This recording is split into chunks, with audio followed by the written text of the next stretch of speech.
Jake Morrison never thought he would fall in love when he took the job as Earth's main ambassador to the Veltharian Empire. He was 34 years old and had worked as a diplomat for most of his adult life. When his boss offered him the chance to work on an alien planet, Jake said yes without thinking twice. He wanted adventure and a chance to make history. The journey to Velthar Prime took 6 months on the fastest ship Earth had built. Jake spent most of that time learning about Veltharian culture and studying their language. The files told him that Veltharians were tall, elegant beings with blue-silver skin that glowed like starlight. They were peaceful, intelligent, and had built one of the most advanced civilizations in the galaxy. When Jake first stepped off the transport ship onto Velthar Prime, he felt his breath catch in his throat. The planet was beautiful beyond anything he had imagined. The cities were made of living crystal that changed colors based on the emotions of the people inside them. The sky was a soft purple color, and 2 moons hung in the sky even during the day. Everything seemed to glow with a gentle light that made Jake feel calm and amazed at the same time. The human embassy was a small building made of earth materials, but it was surrounded by Veltharian gardens that sparkled with bioluminescent flowers. Jake met his team on his first day. Lisa Park was the deputy ambassador, a smart woman in her 40s who had been working with aliens for 10 years. Dr. Alan Cooper was the embassy doctor and scientist who helped them understand Veltharian biology. Ryan Bell was the security chief, a former military man who took his job very seriously. Karen White ran communications and made sure messages got back to Earth safely. Jake's first meeting with Queen Zara was supposed to be a simple greeting ceremony. He had prepared for weeks, memorizing the proper words and gestures. But when he walked into the crystal throne room and saw her for the first time, all his preparations seemed to vanish from his mind. Queen Zara was 7 feet tall, which was normal for her species, but she carried herself with a grace that made her seem even more impressive. Her skin was the color of silver mixed with blue moonlight, and it seemed to shimmer and change as she moved. Her eyes were large and violet, with an intelligence that made Jake feel like she could see right through him.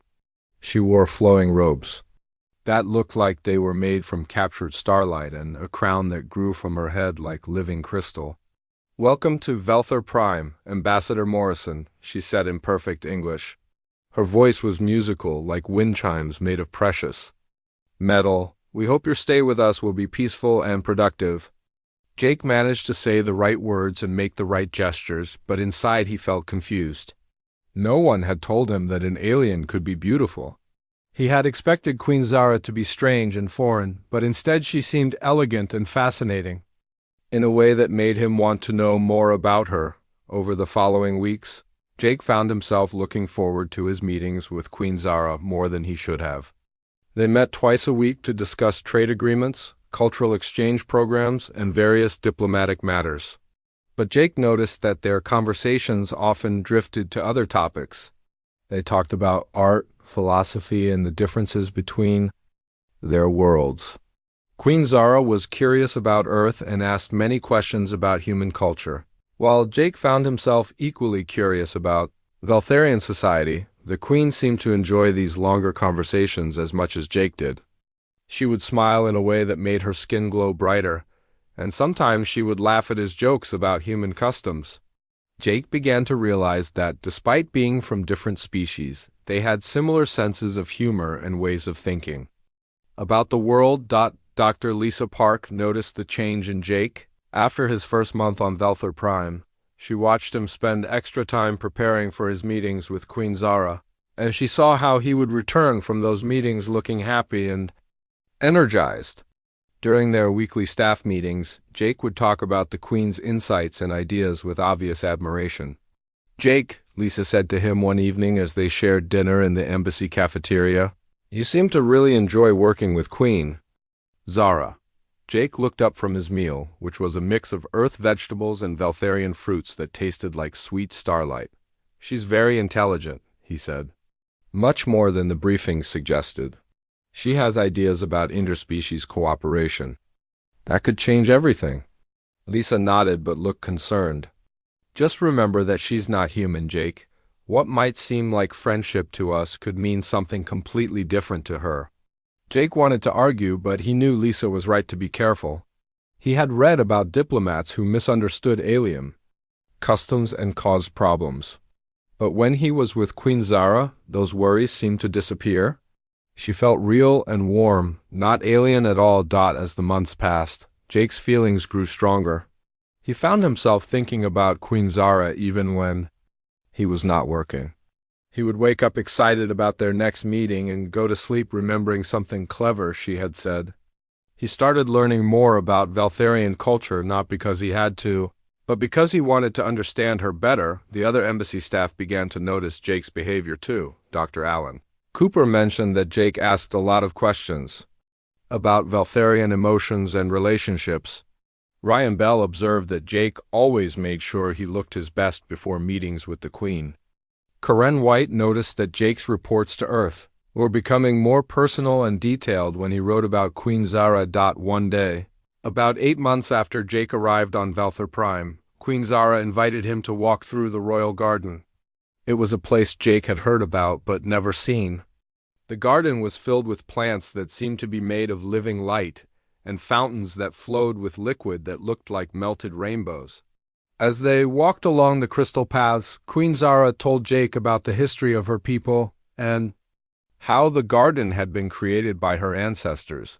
"This place has seen many important conversations," she said, stopping beside a fountain that made soft musical sounds. "Queens have made difficult decisions here for thousands of years." Jake looked around at the beautiful, otherworldly garden and felt something shift in his heart. "It's the most beautiful place I've ever seen," he said honestly. Queen Zara turned to look at him, and for a moment Jake thought he saw something in her violet eyes that looked almost human. "Beauty is different for every species," she said softly. "But I am glad you find it beautiful." That night, Jake lay in his bed in the embassy and realized that he was in love with Queen Zara. The thought scared him and excited him at the same time. He had never felt this way about anyone, human or alien. He knew it was probably impossible and definitely complicated, but he could not stop thinking about her smile and the way her skin glowed when she was happy. Over the next few weeks, Jake began to research Valtharian customs about relationships and marriage. He learned that Valtharians believed in something called soul bonding, where two beings could connect on a level deeper than just physical attraction. He also learned that it was possible, though rare, for Valtharians to form bonds with beings from other species. Jake started to hope that maybe his feelings were not as impossible as they seemed. He began to plan something that no human had ever attempted before. He was going to ask Queen Zara to marry him. The decision filled him with both terror and determination. He knew he might be risking his career, his friendship with the Queen, and possibly even the peaceful relationship between Earth and the Valtharian Empire. But Jake also knew that some things were worth any risk. Love, he decided, was one of those things. Jake spent the next month preparing for the most important moment of his life. He knew that proposing to Queen Zara would not be like proposing to a human woman. He needed to understand Valtharian customs and traditions if he wanted to do this correctly. Dr. Helen Torres had joined the embassy staff 3 weeks earlier as a cultural advisor. She was an expert on alien societies and had worked with 12 different species during her career. Jake decided to ask for her help without telling her exactly what he was planning. "Helen," Jake said one morning as they sat in the embassy library, "I need to know more about Valtharian marriage customs for diplomatic purposes." Helen looked at him with sharp eyes. She was a small woman in her 50s with gray hair and a way of seeing through people that made Jake uncomfortable. "What kind of diplomatic purposes?" she asked. Jake tried to look casual. "Well, there might be situations where I need to understand their relationships better.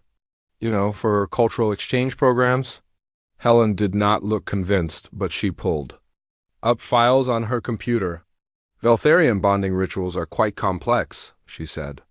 "They believe that true love creates a connection between souls that can last beyond death. When two Valtharians decide to bond, they exchange what they call bonding crystals." "What are bonding crystals?" Jake asked, trying not to sound too interested. They are special crystals that are grown in the deep caves of Velther Prime, Helen explained. Each crystal is unique and takes months to form. The crystals are said to capture the essence of the person who grows them. When two people exchange bonding crystals, they are sharing the deepest part of themselves. Jake felt his heart racing. Can non-Veltharians make these crystals? Helen looked at him suspiciously. Jake, what are you really planning? Jake realized he could not hide his intentions from someone as smart as Helen. I want to ask Queen Zara to marry me, he said quietly. Helen's eyes widened. Jake, that's incredibly dangerous. You could cause a diplomatic crisis, you could start a war. Or I could start something wonderful, Jake said. Helen, I love her. And I think she might love me too. Helen was quiet for a long moment. Then, she sighed. If you're determined to do this, you need to do it right. Yes, non-Veltharians can make bonding crystals, but it requires special equipment and materials. The crystal must contain something from your world and something from theirs. Over the next 2 weeks, Jake worked with Dr. Peter Grant, the embassy scientist, to create a bonding crystal. They used diamonds from Earth and mixed them with crystal fragments from Velther Prime. The process was difficult and required precise temperature control and timing. Jake spent hours in the laboratory, watching the crystal slowly form. Dr. Grant was curious about why Jake wanted to make the crystal, but he did not ask too many questions. He seemed to understand that Jake was working on something important and personal. The crystal that finally emerged was beautiful beyond anything Jake had expected. It was clear like a diamond, but had veins of blue and silver that seemed to move and shift in the light. When Jake held it up to the light, it looked like it contained a small piece of the night sky. It's perfect, Dr. Grant said, admiring their work. I've never seen anything like it. Jake also spent time learning the traditional words that went with the bonding ceremony. Helen helped him practice the pronunciation until he could say them without mistakes. The words were in ancient Veltharian, a language that was only used for the most important ceremonies. The Festival of Twin Moons was approaching, and Jake decided this would be the perfect time for his proposal. The festival happened once every 3 months when both of Velther Prime's moons were visible in the sky at the same time. It was considered the most romantic time on the planet. Jake asked Queen Zara if she would meet him in the royal garden on the night of the festival. She agreed, saying she enjoyed their walks there and looked forward to talking with him about the celebration. On the night of the festival, Jake put on his best formal clothes and carefully placed the bonding crystal in a special box. His hands were shaking as he walked through the embassy corridors. Lisa Park saw him leaving and wished him luck, though she looked worried. Be careful, Jake, she said. Whatever you're planning, remember that you're representing Earth. Jake nodded and headed out into the Veltharian night. The city was celebrating, with lights and music filling the air. The crystal buildings glowed brighter than usual, reflecting the joy of the people inside them. Jake could see both moons clearly in the purple sky, and they seemed to be smiling down at him. The royal garden was even more beautiful than usual. The bioluminescent plants were glowing brighter because of the festival, and the fountains were flowing with liquid that looked like liquid starlight. Jake found Queen Zara standing beside the fountain where they had talked so many times before. She was wearing ceremonial robes that seemed to be made from captured aurora light. Her crown was glowing softly, and her skin was shimmering with colors that Jake had never seen before. She looked like a goddess from an ancient story. Jake, she said, smiling as she saw him approach. The festival is beautiful tonight. I can feel the happiness of my people throughout the city. Jake's heart was pounding so hard he was sure she could hear it. Your Majesty, he said, using the formal title even though she had told him many times to call her by her name. I have something important to ask you. Queen Zara tilted her head, and Jake saw curiosity in her violet eyes. What is it, Jake? Jake took a deep breath and pulled out the bonding crystal. He had practiced this moment hundreds of times, but now that it was real, he felt like he might forget everything he had planned to say. These past months have been the happiest of my life, Jake began, speaking in English first and then switching to Veltharian. I have learned that love does not care about the differences between species or worlds. My heart belongs to you, and I want to spend the rest of my life making you happy. He held out the bonding crystal, and it caught the light from the moons, sending rainbow patterns across the garden. Queen Zara of Velthar Prime, will you accept this crystal and bond with me? Will you marry me? Jake expected many possible reactions. He thought Queen Zara might be happy or confused or even angry. He had prepared himself for rejection and hoped for acceptance. But what happened next was something he never could have expected. Queen Zara looked at the crystal, and her skin began to change color. Instead of the warm glow Jake was used to, her skin became pale and dim. Her eyes widened with what looked like fear as she stepped backward as if Jake had threatened her. No, she whispered, and the crystal fell from her hands onto the garden path. Jake, what have you done? Jake felt his world spinning. I love you, he stammered. I thought you might feel the same way. Queen Zara's skin was now cycling through colors Jake had never seen on a Veltharian before. Deep purples mixed with silver, creating patterns that looked like storm clouds. She looked like she was in pain. You do not understand, she said, her voice carrying a strange echo. This is not just a proposal of marriage.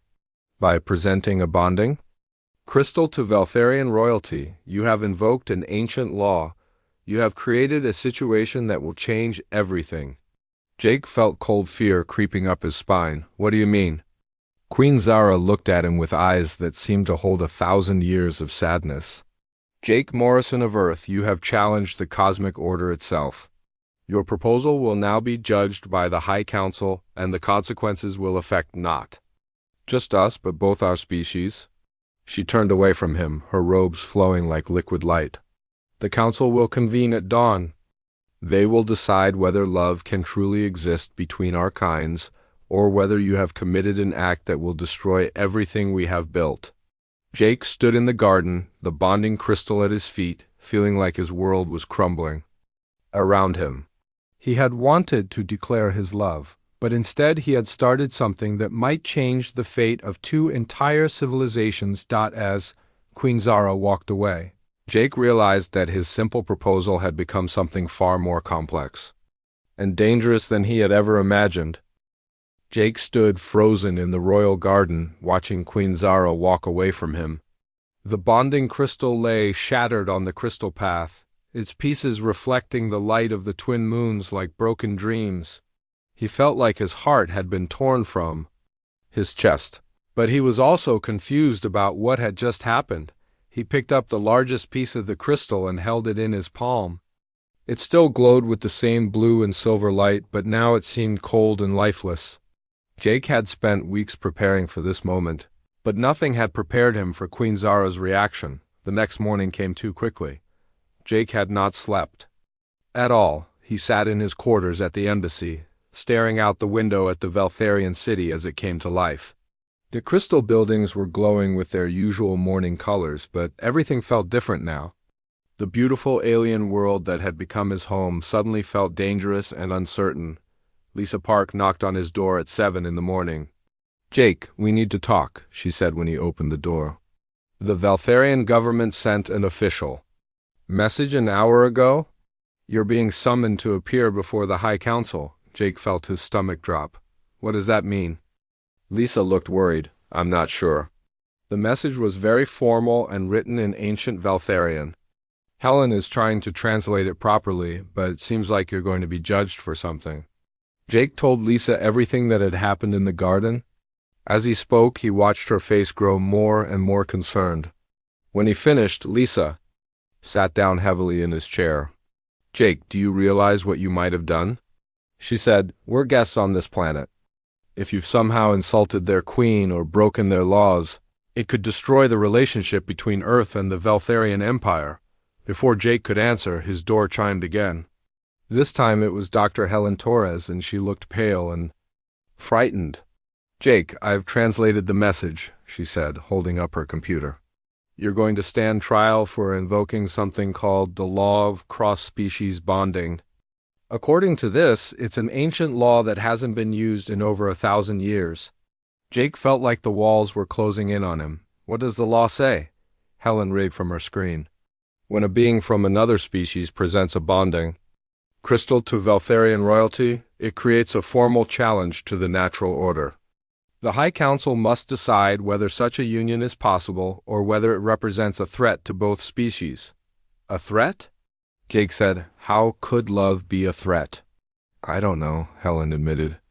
But according to this, if the Council decides against you, the consequences could be exile, imprisonment, or worse, and it doesn't just affect you.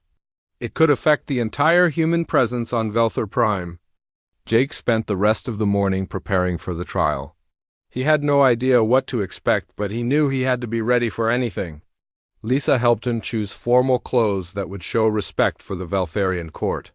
Helen gave him a crash course in Veltharian legal customs. Dr. Peter Grant offered to testify about the bonding crystal they had created together. At noon, a group of Veltharian guards arrived at the embassy. They were tall and elegant like all Veltharians, but they wore armor made of living crystal that pulsed with red light. The captain of the guard spoke to Jake in formal ancient Veltharian. Jake Morrison of Earth, you will come with us to face the judgment of the High Council. The journey to the council chamber took Jake through parts of the Veltharian capital he had never seen before. The buildings here were older and more magnificent than anything he had experienced. They seemed to be grown rather than built, with organic curves and surfaces that moved like living things. The council chamber itself was a massive dome made of transparent crystal that seemed to contain the light of stars. Inside, Jake could see 7 ancient Veltharians sitting on thrones that appeared to be carved from single pieces of rainbow crystal. These were the oldest and most powerful beings in the Veltharian Empire. But what shocked Jake most was seeing Queen Zara standing in the center of the chamber. She was wearing simple white robes instead of her usual royal clothing, and her skin was pale and dim. When she saw Jake enter, her eyes met his for just a moment, and he saw something in them that made his heart race. The High Counselor, who looked so old that his skin had become almost transparent, spoke in a voice that echoed through the crystal walls. Jake Morrison of Earth, you stand accused of invoking the law of cross-species bonding. How do you answer this charge? Jake stepped forward, trying to keep his voice steady. I am guilty of loving Queen Zara, if that is a crime. I presented her with a bonding crystal because I wanted to ask her to marry me. The council members looked at each other, and Jake heard them speaking in whispers too quiet to understand. Finally, the High Counselor spoke again. Do you understand what you have done, human? This law exists because love between different species has the power to change the fundamental nature of reality itself. It can create new forms of life, new ways of thinking, new possibilities that did not exist before. Jake felt confused. I don't understand. Isn't love supposed to be good? Love is the most powerful force in the universe, the High Counselor said, but power can be dangerous. When beings from different worlds fall in love, they create something that has never existed before. This can lead to great beauty, or it can lead to great destruction. Queen Zara stepped forward then, and Jake saw that she was trembling. High Counselor, I request permission to speak. The old Veltharian nodded. You may speak, Queen Zara. Queen Zara turned to look at Jake, and this time she did not look away. Jake Morrison, what you did last night was not just a proposal of marriage. In our culture, when someone from another species presents a bonding crystal to royalty, it is a declaration that love can bridge any gap between different forms of life. She paused, and Jake saw tears in her violet eyes. But there is something. I must confess to you, to the council, and to myself. Your proposal awakened something in me that I thought was impossible. The chamber was completely silent now. Even the crystal walls seemed to have stopped their gentle humming. Jake Morrison of Earth, Queen Zara continued, her voice growing stronger, I have been in love with you for many months. I tried to hide it, tried to convince myself it was wrong or impossible. But your courage in proposing to me has shown me that perhaps love is not bound by the rules we think control the universe. Jake felt his heart stop. Zara ... double quote, I love you, she said simply. I love your curiosity, your kindness, your determination to understand my people. I love the way you make me laugh and the way you challenge me to think about things differently. I love you not despite the fact that you are human, but because of everything that makes you who you are." The High Counselor stood up from his throne, and his ancient face showed an expression Jake could not read. "Queen Zara, are you prepared to face the consequences of this confession?" "I am," she said without hesitation. "If loving Jake Morrison means I must give up my throne, I will do it. If it means I must leave my people, I will do it. Love is worth any sacrifice." Jake felt tears streaming down his face. "Zara, I would never ask you to give up everything for me." She smiled at him, and for the first time since the night before, her skin began to glow with warm colors. "You are not asking me to give up anything, Jake. You are asking me to gain everything that matters." The High Counselor raised his hand for silence. "The trial will begin tomorrow at dawn. Jake Morrison of Earth and Queen Zara of Velthor Prime, you will face 3 tests to determine whether your love is strong enough to overcome the barriers between your species. If you pass, you will be allowed to bond and will help guide both our peoples into a new age. If you fail—" He did not finish the sentence, but Jake understood. Failure would mean losing everything, including each other. As the guards escorted Jake back to the embassy, he felt more afraid and more hopeful than he had ever felt in his life. Tomorrow would determine not just his future with Zara, but the future of 2 entire civilizations. Jake did not sleep that night. He sat in his quarters at the embassy, thinking about everything that was going to happen.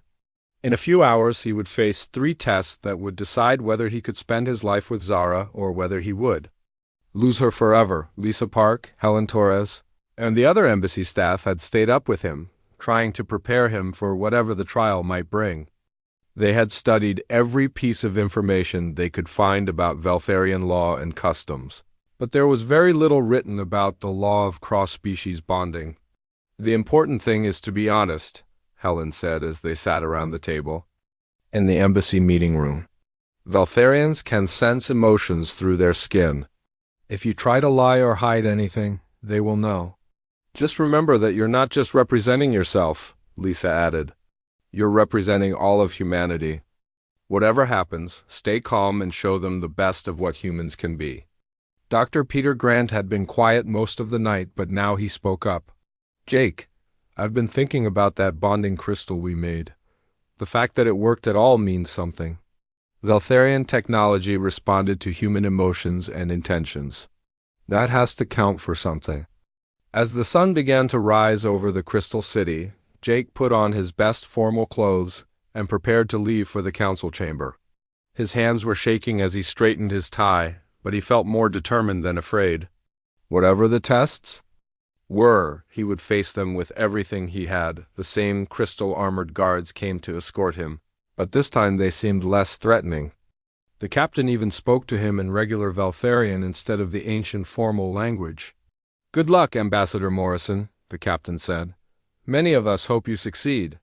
The council chamber looked different in the morning light. The crystal dome was filled with soft golden light that made everything seem more hopeful. Jake saw that there were hundreds of Veltharians sitting in observation galleries around the chamber. Word of the trial had spread throughout the city, and everyone wanted to see what would happen. Queen Zara was already standing in the center of the chamber when Jake arrived.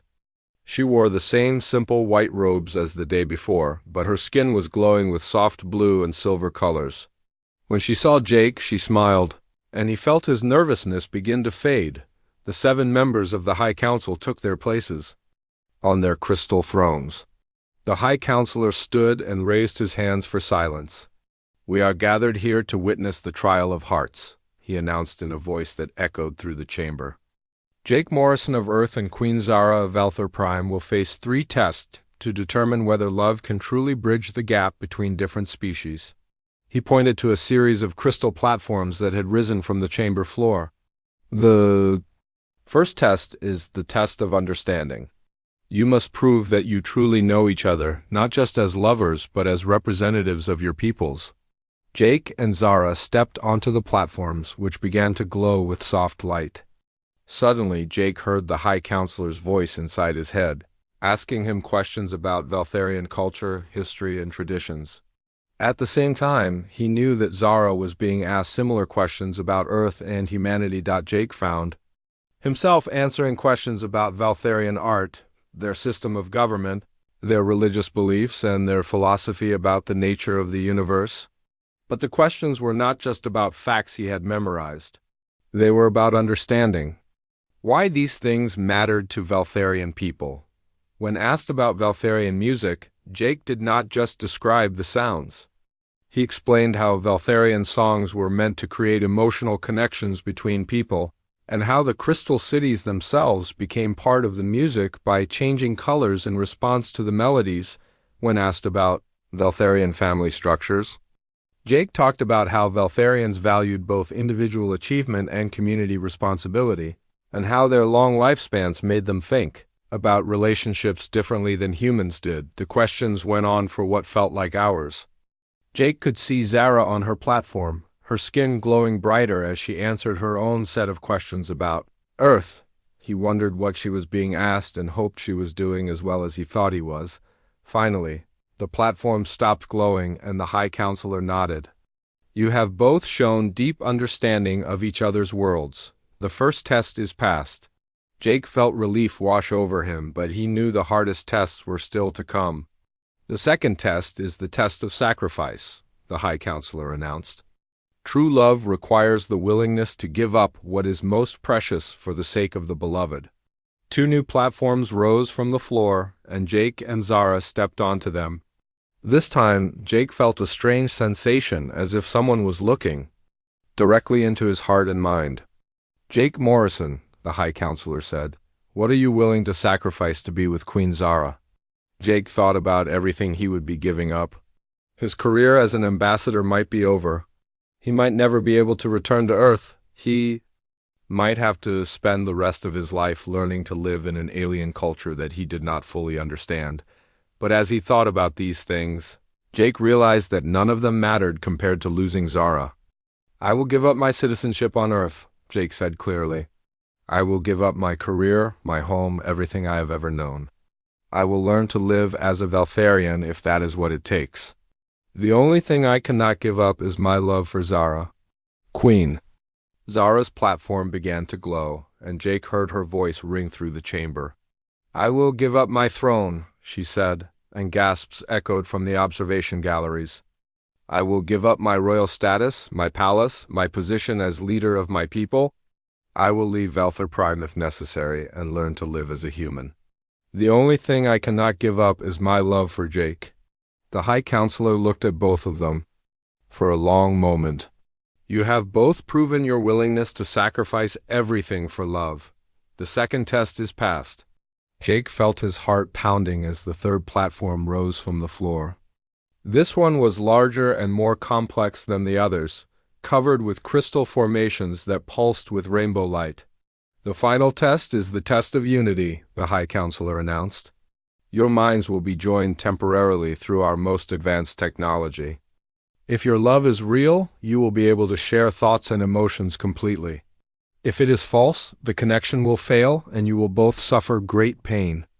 Jake and Zara stepped onto the platform together. Jake felt scared but also excited. He had always wondered what it would be like to truly know what Zara was thinking and feeling. Crystal formations rose around them, creating a cage of light. Jake felt a tingling sensation in his head, and suddenly he could sense Zara's presence in his mind. At first, it was overwhelming. Jake could feel Zara's emotions flowing into him like a river of light. He felt her love for him, warm and strong, and absolutely certain. But he also felt her fears, her worries about what their love might mean for both their peoples. Then, Jake felt Zara experiencing his own thoughts and emotions. He felt her surprise at the depth of his love for her, and her joy at discovering that his feelings were even stronger than she had hoped, but the connection went deeper than just emotions. Jake found himself seeing memories from Zara's childhood, understanding what it felt like to grow up knowing you would someday be responsible for an entire civilization. He felt her loneliness during the years before they met, and her amazement at finding someone who could make her laugh and challenge her to think in new ways. Zara was experiencing his memories too. She saw his life on Earth, his decision to become a diplomat, his excitement about meeting alien species. She felt his wonder when he first saw Velthor Prime, and his growing love for her people and their culture. Most importantly, they both felt the moment when they had first realized they loved each other. For Jake, it had been during one of their walks in the royal garden when Zara had laughed at one of his jokes about human customs. For Zara, it had been when Jake had stayed up all night to help solve a problem with the trade negotiations, showing her that he truly cared about her people's welfare. The connection lasted for several minutes, and when it finally ended, Jake felt like he knew Zara more completely than he had ever known anyone. He also felt that she knew him just as well. The High Counselor stepped forward, and Jake saw something that might have been a smile on his ancient face. Jake Morrison and Queen. Zara, you have passed all 3 tests. Your love is real, and it is strong enough to bridge the gap between your species. But this trial has revealed something else as well. The old Veltharian paused and looked at both of them. Your love represents the next step in the evolution of both our peoples. You will not simply be married. You will become the first ambassadors of a new age of cooperation between humans and Veltharians. Jake felt joy exploding in his heart as he realized what this meant. He and Zara could be together, and their love would help bring their 2 species closer together. As the chamber erupted in harmonious sounds that Jake had learned was how Veltharians applauded, he took Zara's hand and felt complete for the first time in his life.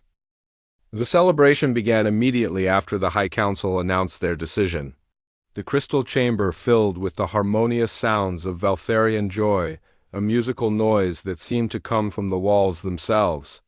Jake felt tears running down his face as he held Zara's hand, both of them standing in the center of the greatest moment of their lives. But the High Counselor raised his hand for silence, and the chamber grew quiet again. There is much work to be done, the ancient Veltharian said. Jake Morrison, your transformation into an ambassador of unity will require changes to your human biology. You must be able to survive in both human and Veltharian environments. Jake felt a moment of fear. What kind of changes? Dr. Vera Kim, the head of Veltharian science, stepped forward. She was younger than the council members, but still carried an air of great wisdom. We have developed treatments that will allow your body to process Veltharian air and food more efficiently. Your lifespan will be extended to match Queen Zara's. Most importantly, you will develop the ability to sense emotions through skin contact, as all Veltharians can. Will I still be human? Jake asked. You will be more than human, Dr. Kim replied. You will be the first of a new kind of being, one that bridges the gap between our species. Queen Zara squeezed Jake's hand. I will undergo changes too, she said. I will learn to live in Earth's environment when we visit your world. We will both become something new together. The next few weeks were a whirlwind of activity. Jake's transformation took place in the medical facilities beneath the Veltharian capital. The process was not painful, but it was strange. He could feel his body changing in ways he did not understand. His eyes became more sensitive to light, allowing him to see the subtle color changes in Veltharian skin. His hearing improved, letting him pick up the emotional undertones in Veltharian speech. Most amazing was when he first felt emotions through touch.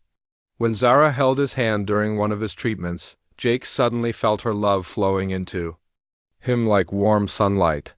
It was more intense than anything he had experienced during the mind-link test. Is this how you always feel emotions? Jake asked her. Zara smiled. This is how we connect with each other. Now you can truly understand what it means to be Veltharian. While Jake was transforming, preparations for their wedding began. But this would not be an ordinary wedding. Representatives from Earth were traveling to Velthor Prime for the ceremony, including Jake's parents and several government officials. The wedding would be broadcast across both worlds, marking the beginning of a new era of cooperation. Jake's parents, Robert and Nancy Morrison, arrived 2 weeks before the ceremony. They were nervous about meeting aliens for the first time, but Queen Zara made them feel welcome immediately. She spent hours with them, learning about Jake's childhood and sharing stories about Veltharian culture. "Your son is a remarkable man," Zara told Nancy Morrison as they sat in the royal garden. "He has shown me that love can overcome any barrier." Nancy looked at the alien queen who would soon be her daughter-in-law. "I was worried when Jake told us he was in love with someone from another world," she admitted. "But seeing you together, I understand. You make each other happy." The wedding ceremony was planned to take place on a special ship that was built in space between Earth and Velthar Prime. The ship was designed with sections that could accommodate both human and Veltharian guests. It was a marvel of engineering that represented the cooperation their marriage would symbolize. Dr. Lisa Park was chosen to be Jake's best man, a decision that made her both proud and nervous. "I never thought I would be part of history like this," she told Jake as they practiced the ceremony. "I hope I don't mess up the words." The Veltharian part of the ceremony would be conducted by the High Counselor himself, while a human minister would perform the Earth traditions. Queen Zara had learned human wedding customs and insisted on including them, alongside Veltharian rituals. 3 days before the wedding, Jake completed his transformation. When he looked in the mirror, he still looked human, but there were subtle changes. His eyes had flecks of silver in them, and his skin had a slight luminescence that was only visible in certain light. When he touched the mirror, he could feel the emotions of everyone who had touched it before him. A strange but wonderful new ability. The wedding day arrived with perfect timing. Both of Velthar Prime's moons were visible in the sky, and Earth was positioned so that it could be seen from the ceremony ship. Jake stood at the altar wearing a combination of human formal wear and Veltharian ceremonial robes. He felt calm and excited at the same time. When Queen Zara walked down the aisle, Jake's breath caught in his throat. She wore a dress that seemed to be made from liquid starlight, and her skin was glowing with the brightest, most beautiful colors he had ever seen. She carried a bouquet of flowers from both Earth and Velthar Prime, symbolizing the union of their worlds. The ceremony itself was unlike anything that had ever happened before. Jake and Zara exchanged vows in both English and Veltharian, promising to love each other and to work together to bring their peoples closer. When they exchanged rings, Jake felt Zara's emotions flowing into him through the touch, and he knew she could feel his love just as strongly. The High Counselor spoke about the significance of their union. "Today, two beings from different worlds prove that love is the most powerful force in the universe. Jake Morrison and Queen Zara will guide our species into a future we could never have imagined alone." When the minister pronounced them husband and wife, Jake and Zara kissed for the first time as a married couple. The sensation was incredible, with emotions flowing between them in ways that no human or Veltharian had ever experienced before. The celebration continued for 3 days, with guests from both worlds sharing food, music, and stories. Jake watched his father teaching Veltharian children how to play human card games, while his mother learned to prepare traditional Veltharian dishes. The barriers between the species seemed to dissolve as people discovered how much they had in common. A month after the wedding, Jake and Zara established the Interspecies Council, with headquarters on the ceremony ship, which had been converted into a permanent space station. The council included representatives from both Earth and Velthar Prime, working together on projects that would benefit both civilizations. Their first major project was the development of new technologies that combined human innovation with Veltharian knowledge. They created new medicines that could heal diseases on both worlds, communication systems that could translate not just words but emotions, and transportation that could carry both humans and Veltharians safely between their worlds. Jake often thought about that night in the royal garden when he had proposed to Zara. He had expected to ask a simple question about marriage, but instead he had started a chain of events that changed the course of two civilizations. One evening, as they stood together on the observation deck of their space station, watching ships travel between Earth and Velthar Prime, Zara reminded him of something important. "Do you remember what you said to me that night in the garden?" she asked. "You said that love does not care about the differences between species or worlds." Jake nodded, holding her hand and feeling the warm flow of Her emotions. I believed it then, but I had no idea how true it would become. Zara smiled, her skin glowing with happiness.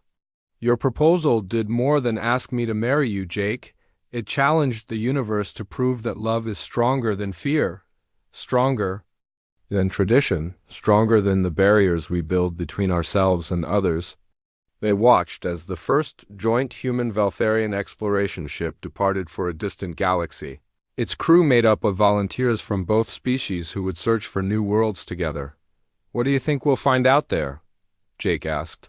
More opportunities to prove that love can overcome any obstacle, Zara replied. And maybe other species who need to learn what we've learned. Jake looked at his wife, his partner in the greatest adventure in galactic history, and knew that their love story was just the beginning. They had shown two worlds that differences could become strengths, that fear could become understanding, and that love could literally reshape the universe. As the stars stretched out before them, infinite and full of possibilities, Jake and Zara, prepared to help their peoples explore a future that was brighter than either species could have imagined alone.